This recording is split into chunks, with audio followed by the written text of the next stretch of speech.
에베소서 5장 22절 이하의 말씀을 봅니다. 에베소서 5장 22절입니다. 아내들이여 자기 남편에게 복종하기를 주께 하듯 하라. 이는 남편이 아내의 머리됨이 그리스도께서 교회의 머리됨과 같음이니 그가 친히 몸의 구주시니라. 그러나 교회가 그리스도에게 하듯 아내들도 범사에 그 남편에게 복종할지니라. 남편들아 아내 사랑하기를 그리스도께서 교회를 사랑하시고 위하여 자신을 주심같이 하라.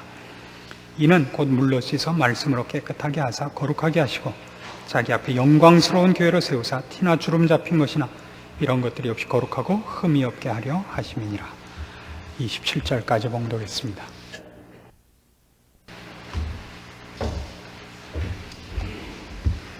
지난 시간에 우리가 아내들이 남편에게 주께 복종하듯 복종해야 됨을 말씀을 통해서 강조했습니다. 오늘 이 문제를 조금 더 진전해서 이제는 아내만의 역할이 아니라 남편의 역할까지 합쳐서 부부라는 것이 갖는 성경적인 정의를 좀 더 깊이 확인해 보려고 합니다. 지난 시간 만에 얘기를 듣는다면 부인들께서 생각하기에 너무 억울하다 그런 생각을 하실지도 혹 모르겠습니다. 그러나 오늘 이 내용까지 들으시면 하나님께서 도대체 남자와 여자를 만드시고 가정을 허락하신다는 것이 얼마나 큰 축복이고 신비한 일인가 하는 것을 배우시게 되리라고 생각을 합니다. 이 부부에 관한 얘기, 말하자면 남편과 아내에 관한 얘기를 할 때 성경이 그 부부됨에 대한 묘사를 무엇으로 비유를 하느냐 하면 교회와 주님에 관한 관계로 한다는 사실이죠. 아내들이여 자기 남편에게 복종하기를 주께 하듯 하라. 이는 남편이 아내의 머리됨이 그리스도께서 교회의 머리됨과 같다. 여기가 이제 큰 신비다 말이죠. 그러면서 뭐라고 말씀을 하시냐면 그가 친히 몸의 구주시니라 이렇게 얘기를 하죠. 그래서 그 다음 24절 들어가는 것이 그러나라고 번역된 것보다 그러므로라고 혹은 그런즉이라고 번역하는 것이 훨씬 원문에 가깝습니다. 그러니까 아내들이여 자기 남편에게 복종하기를 주께 하듯 하라. 이는 남편이 아내의 머리됨이 그리스도께서 교회의 머리됨과 같음이니 그가 친히 몸의 구주시니라. 그런즉 교회가 그리스도에게 하듯 아내들도 범사에 그 남편에게 복종할지니라. 이렇게 된 겁니다. 물론 여러분은 복종이라는 단어 때문에 혹 마음 상해하실지 모르겠습니다만 그 복종이라는 단어 이전에 도대체 주님과 교회의 관계라는 게 얼마나 놀라운 것인가를 우리가 다시 한번 상기할 필요가 있습니다. 성경에서 주님과 교회의 관계는 언제나 뭘로 비유가 되고 있냐면 그 머리와 몸이라는 것으로 비유가 되고 있죠. 에베소서 1장 22절 말씀 봅니다. 또 만물을 그 발 아래 복종하게 하시고 그를 만물 위에 교회의 머리로 주셨느니라. 교회는 그의 몸이니 만물 안에서 만물을 충만케 하시는 자의 충만이니라. 이 몸으로 되어 있다고요. 그가 우리의 머리시고 우리가 그의 몸입니다. 이 문제를 조금 더 깊이 따지기 전에 이런 문제부터 하나 풀고 넘어가기로 하십시다. 5장 22절 이하의 본문으로 돌아오셔서 아내들이여 자기 남편에게 복종하기를 주께 하듯 하라. 왜냐하면 남편이 아내의 머리됨이 그리스도께서 교회의 머리됨과 같은데 그는 몸의 구주시기 때문이다 이겁니다. 그럼 이 비유가 합당하냐 하는 것입니다. 예수님께서 우리의 구주시라는 것에 대해서 우리는 아무도 이의나 반론을 제기할 자가 없습니다. 그러면 남편을 주님이 우리의 구주신 것 같이 그런 구세주라는 개념으로 섬기란 말이냐? 이건 말이 안 맞지 않습니까? 좀 여기에 조금의 혼동이 있지 않았나 싶습니다. 이 단어를 먼저 풀어야 전체적인 문제에 대해서 막힘이 없이 풀릴 것입니다. 디모데전서 4장 10절에 여기 쓰인 뜻과 똑같은 뜻이 여기에 이렇게 표현되어 나옵니다.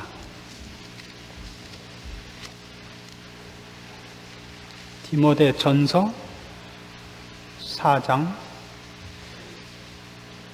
10절입니다. 이를 위하여 우리가 수고하고 진력하는 것은 우리 소망을 살아계신 하나님께 둠이니 곧 모든 사람 특히 믿는 자들의 구주시라. 여기서 구주라는 것은 믿는 자들의 구주시라 이렇게 제안을 한 것으로서 조금 힌트가 잡힙니다마는 죄인 되었던 자리에서 하나님의 자녀로 구원해냈다는 그런 의미의, 그러니까 구세주, 세이비어라는 뜻에서의 구주가 아니라 그가 우리를 지키시고 보호하시고 모든 것을 주시는 분이란 보호자라는 의미에서의 구주라 그런 뜻입니다. 그가 우리를 보호하시고 양육하는 분이다 이겁니다. 우리의 보호자다 그런 뜻입니다. 그러니까 본문으로 다시 돌아가서 정확히 같은 뜻입니다마는 왜 교회가 주께 복종해야 되느냐? 그가 교회의 보호자요, 양육자요, 모든 것을 잊게 하신 분입니다. 바로 그런 의미에서 남편의 지위가 아내의 복종을 요구하고 있다 이겁니다. 그렇게만 얘기해도 아직도 우열의 개념에서 벗어나기가 어렵죠. 그러면 뭐든지 다 남편이 하고 우리는 거기서 받아만 먹는 제비 새끼들이란 말이냐? 이건 아닙니다. 지금 그런 개념이 아니라 주께서 이 문제를 나는 벌어오는 자고 너희는 내가 벌어온 것으로 먹는 자에 불과하다 이런 개념으로가 아니라 몸과 머리의 개념에서 뭐라고 아까 했냐면 다시 1장 23절로 돌아가서 교회는 그의 몸이니 만물 안에서 만물을 충만케 하시는 자의 충만이니라. 말이 어렵죠? 교회는 결국 뭐라는 거예요? 그러니까 23절이 1장 23절에서 교회는 그러니까 뭐라는 겁니까? 교회는 그의 몸이니 만물 안에서 만물을 충만케 하시는 자의 충만이니라. 교회는 그의 몸입니다. 이건 알겠죠, 분명히. 만물 안에서, 이 만물은 뭡니까? 주님도 아니고 교회도 아니죠, 분명히. 이 만물은 만물 안에서 만물을 충만케 하시는 자는 누굽니까? 예수님이죠, 여기서는. 자의 충만인이라는, 이 충만은 어디에 붙는 겁니까? 만물을 충만케 하시는 자의 충만이니라. 이 충만이 바로 교회란 말입니다. 만물을 충만케 하실 수 있는 이가 그의 충만의 부분, 즉 그것이 있어야만 충만하기로 한 어느 역할을 교회에다 맡겼다는 뜻입니다. 교회가 없이는 스스로 충만하지 않기로 하셨다는 뜻이에요. 그래서 교회는 그의 몸이다라고 얘기할 때 여러분 지금 천국에는 예수님이 말하자면 뭐만 가 계신 거예요? 머리만 가 계신 거 아니에요? 그럼 곤란하잖아요. 몸뚱이는 없고 머리만 가 있으면 그걸 뭐라 그러죠, 우리가? 그 완전하지 않지 않습니까? 주님께서는 우리를 어느 만큼 대접을 하느냐 하면 우리 없이는, 교회 없이는, 신자들 없이는 스스로도 홀로 만족하거나 완전하지 않기로 결심을 하셨다고요. 그게 교회를 부르신, 교회의 머리가 예수님이 되셨다는 것이 갖는 큰 은혜와 커다란 신비입니다. 어찌하여 하나님께서 자족하시며 스스로 계시며 부족한 것이 없으신 분임에도 불구하고 그의 충만을 보류하시고 제한하셔서 우리로 그 충만의 어떤 부분을 감당케 우리를 초청하고 있느냐 하는 것이 교회와 주님의 관계에서 잘 드러나고 있는 것입니다. 그것과 같다 이겁니다. 그래서 여기서 주께서 교회의 보호자라 그러는 것은 우열의 개념에서의 얘기가 아니라 역할의 부분에서 물론 보호자고 권위 질서의 개념에서 보호자임에도 불구하고 또 하나는 불가분의 관계로서 한쪽이 없이는 한쪽이 존재할 수 없다는 의미에서의 긴밀한 연합성을 얘기하는데 보호자라는 말을 씁니다. 머리가 몸 없이는 아무것도 아니지 않습니까? 머리가 좋아야 야구도 잘합니다. 그렇죠? 머리가 좋아야 축구도 잘해요. 머리가 좋아야 뭐든지 잘합니다. 그러나 머리로 하지 않습니다. 머리가 좋아서 야구를 머리로 받고 나가는 사람은 없습니다. 그렇죠? 몸이 머리를 따라줘야죠. 머리가 가진 수준까지, 요구하는 경지까지 몸을 요구합니다. 그리고 결국 그 한 사람의 실력, 그 한 사람의 수준이라는 것은 그의 머릿속에 든 것이 아니라 그의 머릿속에 든 것이 모든 지체로, 몸으로 실현되는 것으로서 평가받는 것입니다. 그런 의미에서 주께서는 교회를 그의 몸으로 부르셨다 그러는 겁니다. 그가 부족하시기 때문이 아니라 우리를 그렇게 대접하고 있다고요. 거기에는 말하자면 전혀 어떻게 할 수 없는 창조주와 피조물이라는 이 엄청난 권위의 격차, 우열이라고도 할 수 없습니다. 초월과 안초월이죠. 우리는 그 둘을 어떤 의미에서 대등하게 묶으시는 초대가 거기 있는 것입니다. 그것이 부부에서 얘기하는 남편과 아내의 연합의 특성이라는 것입니다. 그렇게 아내들 보고 남편에게 복종하라는 것입니다. 그 둘을 하나로 묶었다는 것이 원래 가장 중요한 핵심인 것입니다. 이것과 같죠. 머리가 명령한 것대로 팔다리가 움직이지 않는 걸 뭐라 그러죠? 중풍이 들렀다 그러지 뭐라 그래요? 그렇잖아요. 하라는 대로 하지 않고 혼자 움직이는 것을, 그것을 몸이 머리의 말을 듣지 않으면 그것같이 난감한 것은 없습니다. 아내들 보고 남편에게 복종하라는 건 그런 의미입니다. 몸이 어떻게 자기 머리에게 복종하지 않겠습니까? 그러면 어떻게 한 몸이 섭니까? 그러니까 남편은 머리가 돼서 위에 떡 앉아서 밤낮 시키기만 하고 나만 그냥 뼈 빠지게 돌아다녀야 되냐, 그런 개념이 아니라고요. 어떻게 말을 하면 이렇게 늘 무슨 억하심정으로 꼭 뒤집어서만 들으려고 그러십니까? 우리의 지위를 낮추게 하는 것도 아니에요. 누가 누구보다 낫고 누구는 누구보다 못하니까 고생을 해라 하는 얘기로서 지금 부부의 역할을 얘기하고 있는 것이 아닙니다. 세상의 부부와 다르죠. 여러분, 그래서 늘 싸울 때 이런 식으로 싸워서는 안 됩니다. 좀 이렇게 어떻게 돼서 부부간에 서먹해지고 무슨 거기에 이상한 감정이 생겨서 서로 이렇게 대치하게 되면 이런 생각이 들죠. 나님은 누가 같이 살아? 이 생각만큼 어리석은 생각은 없습니다. 나니까 살아주지, 그렇게 생각하는 건 얼마나 어리석은 겁니까? 머리와 몸이 따로 헤어지면 그 즉시로 둘은 그게 바로 죽었다는 것 아닙니까? 그건 헤어질 수가 없는 관계인 것입니다. 그 둘은 하나입니다. 하나님이 남편에게 머리의 역할을 맡기셨고 아내에게 몸의 역할을 맡겼다는 것입니다. 그래서 어느 머리든지 자기 몸을 아끼지요. 안 그렇습니까? 감기가 돈다 그러면 혹 감기 들세라 주워 입을 때 어디를 입혀요? 몸을 입히지 머리에다 뒤집어 쓰는 사람이 어디 있습니까? 손가락 하나 다치면 그저 그냥 빨간색 나는 건 다 갖다 바르지 않습니까? 그냥 뭐 앞가진기부터 시작을 해가지고 온갖 좋다는 거는, 몸이 좀 이상해지면 온갖 좋다는 약은 그냥 A부터 시작해서 Z까지 다 갖다 먹는 거 아닙니까? 몸을 아낀다고요. 그건 결단코 남에 관한 문제가 아니라 자기라고요. 그게 그렇지 않습니까? 그래서 이 에베소서 5장에서도 이 말을 뒤에 가면 이렇게 얘기를 한다고요. 한 장 넘기셔서 28절부터 봅시다.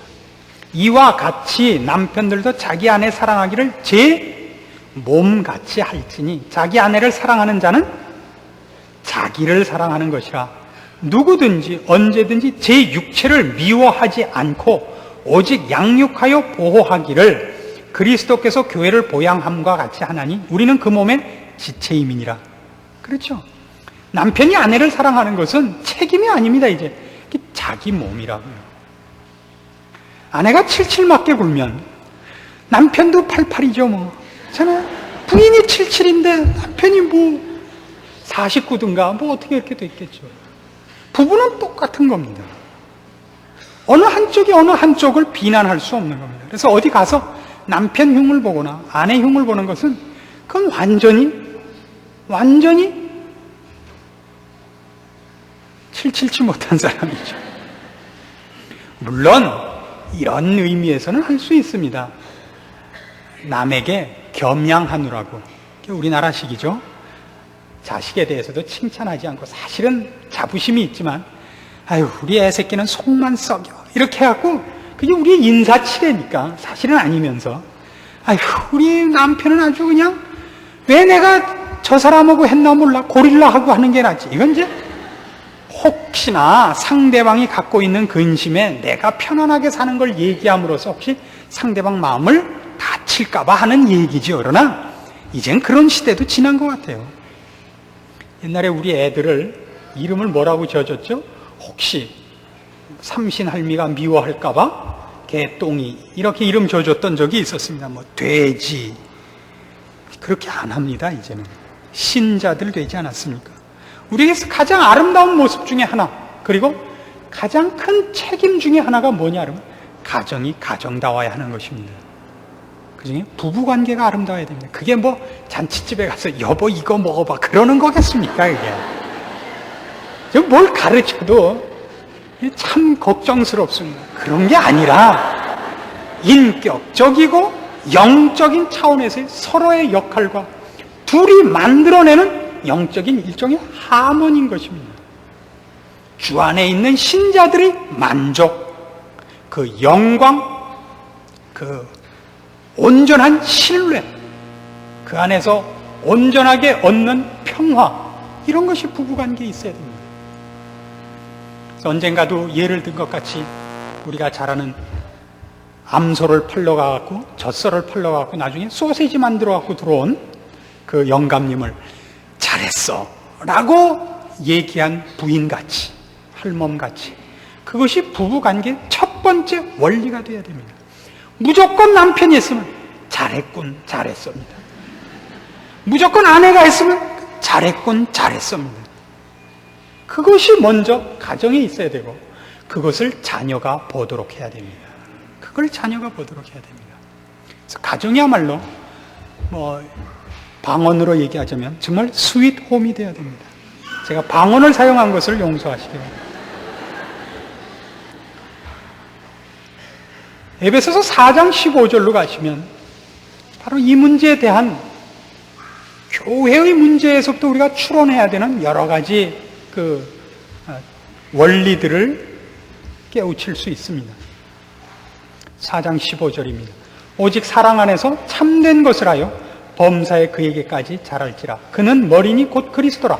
그에게서 온몸이 각 마디를 통하여 도움을 입음으로 연락하고 상합하여 각 지체의 분량대로 역사하여 그 몸을 자라게 하며 사랑 안에서 스스로 세우는 이라. 그것이 몸을 위하는 것일 뿐만 아니라 그것이 자신을 세우는 일이라고요. 그러니까 이 문제는 이제 나중에 남편의 책임으로도 이제 더 넘어가면 더 깊이 따져보겠습니다만 남편에게 커다란 책임이기도 한 것입니다. 남편의 특권이기도 하면서 그래서 남편의 책임이란 참 큰 것입니다.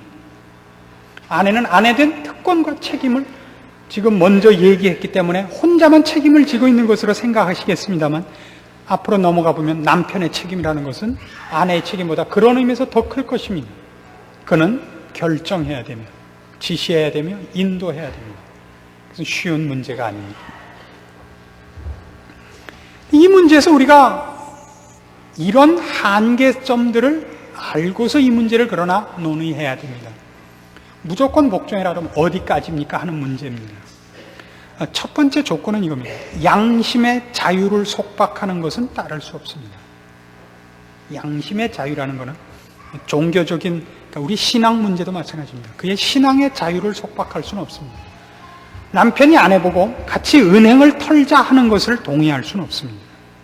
나쁜 짓을 하자, 죄를 져라, 악한 짓을 해라, 더러운 일을 해라 하는 것을 남편의 말이니까 들을 수 있다는 얘기는 아닙니다. 양심의 자유를 속박하지 못합니다.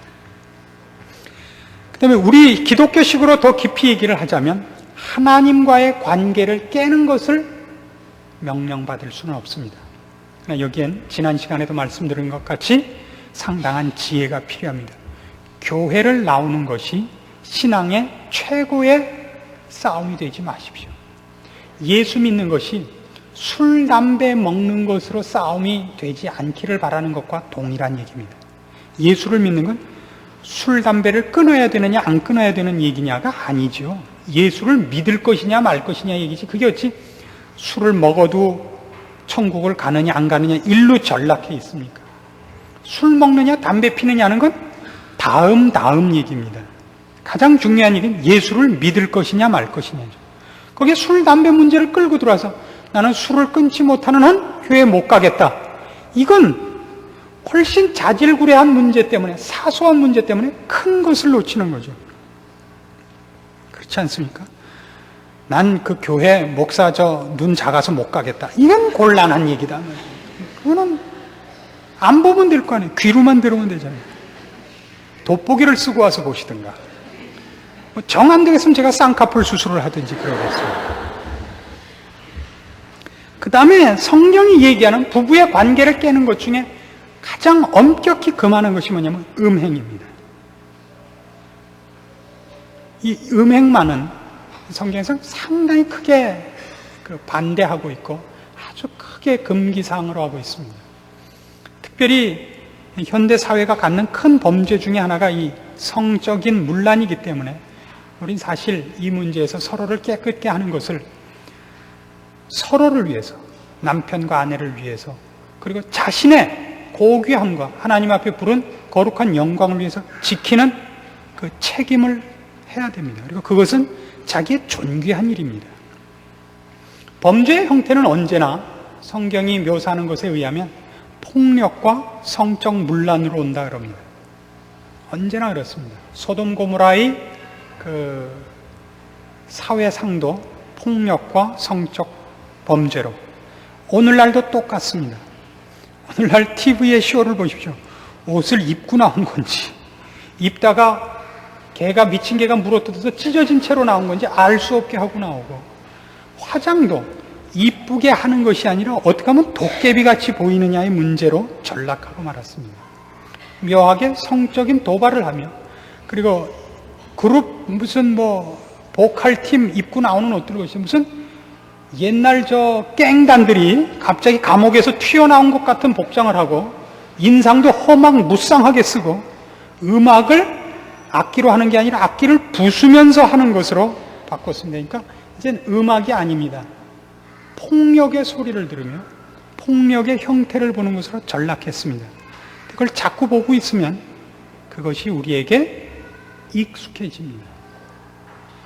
그걸 지켜내셔야 됩니다. 큰 명령입니다. 이런 한계 이외에는 아내는 일단 남편에게 순종하도록 되어 있습니다. 이런 유명한 예화가 있습니다. 옛날 영국에 스코틀랜드에 교회 간에 큰 문제가 생겼습니다. 하나는 이 정부에서 요구하는 어떤 제도에 발을 맞추는 데와 정부에서 하는 것을 반대하는 파와 이렇게 교회가 둘로 나뉘었습니다. 그러니까 정책에 관한 문제죠.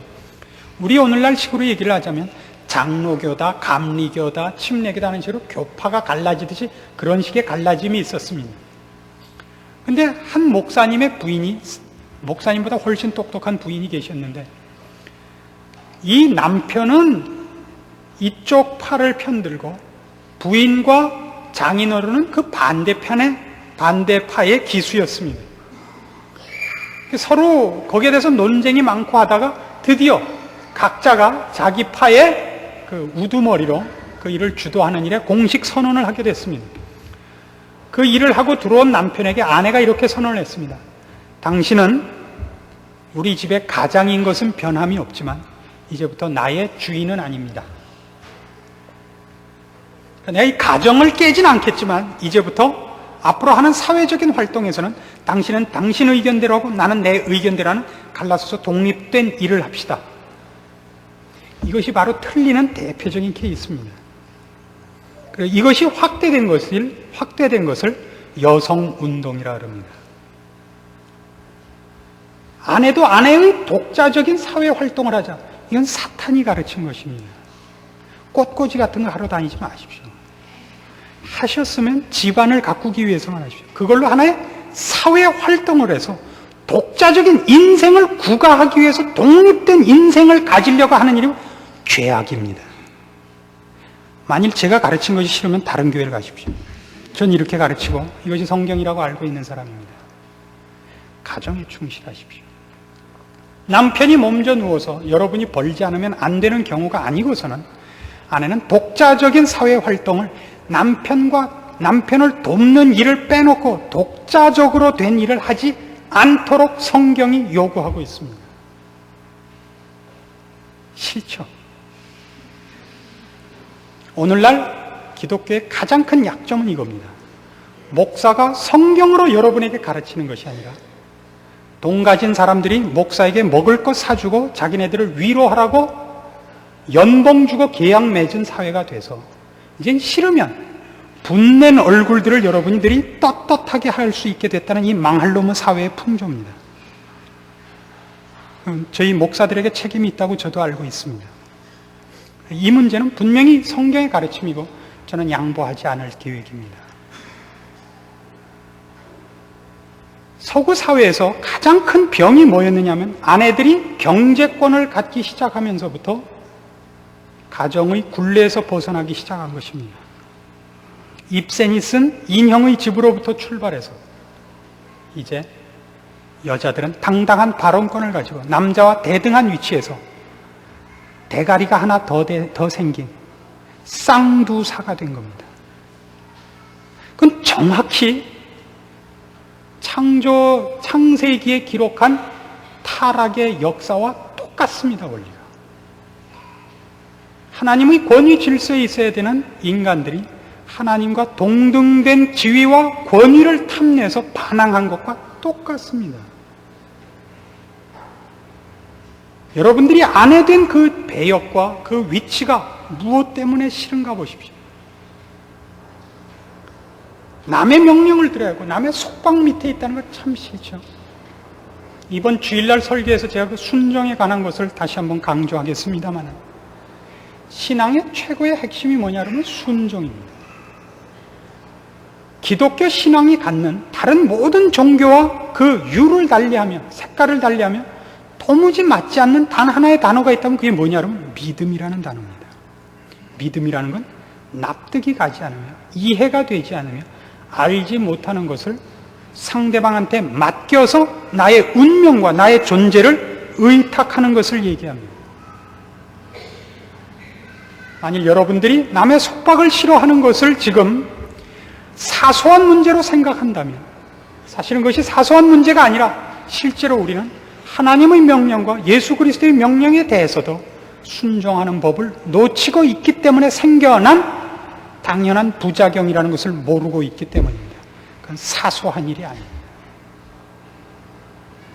성경은 어느 곳에서도 아내를 값어치 없다고 얘기하지도 않고 남자만 못하다고 얘기하지도 않습니다. 최고의 사명은 가정입니다. 남편을 보필하십시오. 창조의 원리입니다. 돕는 배필로 지어져서 부인 없이는 남자는 온전하지 않도록 되어 있는 것입니다. 다만 한 개의 부속이라는 얘기가 아닙니다. 우리는 오늘 주께서 그의 충만하심을 가지고도 자족하심을 가지고도 교회로 그의 충만의 일부를 삼아 동등한 대접으로 우리를 부르고 있다는 구절을 인용했습니다. 부부를 그렇게 묶어놨습니다. 남편이 남편 되는 표가 어디서 나느냐? 그럴 때 아내의 내조로 말미암았습니다. 그래서 둘이 묶어져 하나라 그러는 겁니다. 그 부모를 떠나 남편과 하나가 되는 겁니다. 한 몸을 이루어 이제 둘이 아니고 하나입니다. 하나님이 짝 지어주신 것을 사람이 나눌 수 없느니라. 바로 그 원리입니다. 하나입니다. 그 둘은 하나입니다. 여성들의 사회 활동이 왜 이렇게 강조됐나 모릅니다. 문명의 발달로 사람은 바빠만졌지 행복해진 것이 하나도 없는데 사람들은 끊임없이 바쁜 것을 추구하고 있습니다. 왜 그렇죠?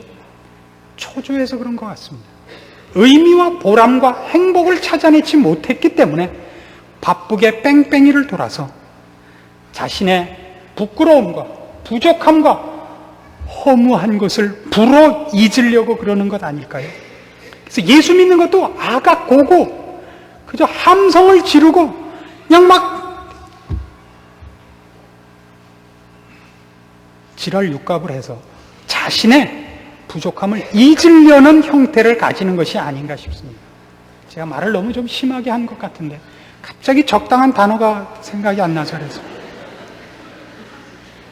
정확히 제가 좀 낮은 단어를 썼지만 그 내용이 정확히 맞습니다. 여러분 어떻게 하시겠습니까? 여러분은 이제 외면할 수 없는 하나의 명령을 받은 것입니다. 여러분은 가정이 축복된 장소라는 것을 인정하십니까? 하나님이 나에게 이 남편을 주시고 이 아내를 만나게 하시고 나에게 이 자녀를 주신 것이 하나님이 복 주기 위하여 그랬다는 것을 인정하십니까? 여러분의 가정을 통하여 하나님의 영광을 드러내시며 여러분으로 감사와 찬송 속에 인생을 걷게 하신다는 것을 인정하십니까? 그걸 안 믿으시고 만 못 보셨기 때문에 행복을 찾아 파랑새를 찾아 다 나간 거 아닙니까? 돌아오십시오. 우리가 믿는다고 말하면서 그 명령을 지키지 않는다면 그건 신앙인이 아닙니다. 저는 이 싸움이 하루아침에 될 싸움이라고 믿지 않습니다. 두고 더 연구하시고 기도하시고 여러분의 삶의 방법들과 모양들을 말씀 앞에 무릎 꿇리는 일을 이제부터 고민하셨으면 좋겠습니다. 예수를 믿는다는 것은 어느 날 약속된 시간에 교회에 와서 기도하고 찬송 부르고 설교 들어주고 돈 내주고 가는 것이 아닙니다. 우리를 지으신 하나님, 우리를 구원해내신 하나님, 그가 부르시는 영광의 자리에 가기 위하여, 아니 우리 자신의 복을 위해서 그분의 요구에 순종하는 것입니다. 어느 것은 납득해서, 그러나 더 많은 부분은 납득할 수 없으나 하나님이 그렇게 하라 하시니까 하나님을 사랑하는 것으로 하는 겁니다. 결국 이런 지적을 받으며 요구를 당할 때마다 우리가 놀라는 것은 우리는 사실은 주를 믿지 않으며 주를 사랑하지 않는다는 확인입니다. 우리 마땅히 울고 통곡해야 됩니다. 우리의 완악한 것을, 우리의 더디 믿는 것을 하나님의 말씀을 듣는다고, 배운다고, 믿는다고 말로는 하는데 손발은 따로 놀고 있음을 인정해야 됩니다. 전도하는 것 쉽습니다. 그것은 우리의 삶이 아니기 때문입니다. 삶의 한 부분을 떼어내서 할 수 있는 일들은 다 쉽습니다. 철야 기도도 쉽습니다. 금식도 쉽습니다. 지금 하라고 한 이것은 금식을 40일 하면 했지 이건 못하겠죠. 그러니까 알아서 하십시오. 성경은 금식하라는 명령은 없고 남편에게 복종하라는 명령은 있습니다. 그러니까 이게 싫으면 코란을 믿으십시오. 오해할까봐 제가 한 말씀 덧붙여야 되겠습니다. 여자들의 사회활동을 금한다는 뜻은 아닙니다. 그 사회활동이 남자의 권위와 대등한 입장에 서기 위해, 즉 복종의 지위를 벗어나기 위해서 하는 사회활동을 금한다는 얘기입니다. 그 사회활동을 할 수 있습니다. 여자가 사회적인 영향력이 있고 도움을 줘야 하는 부분이 있습니다.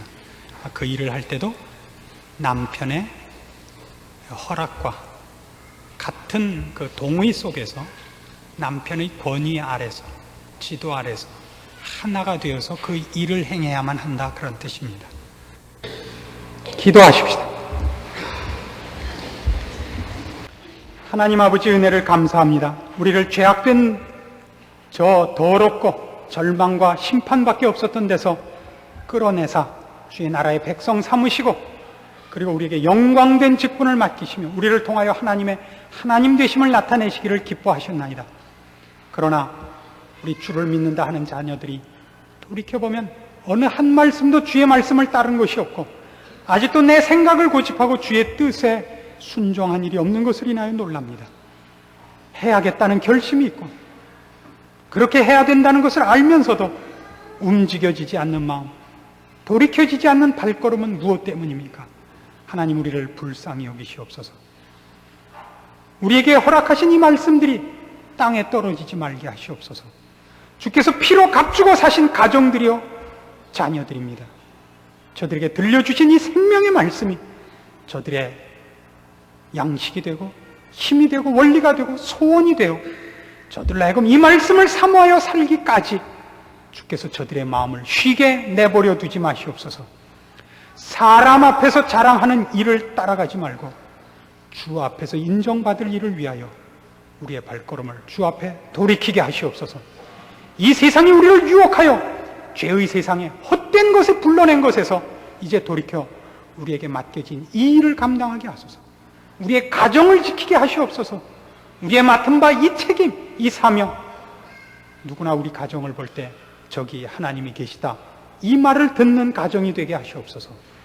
예수님의 이름으로 기도합니다. 아멘.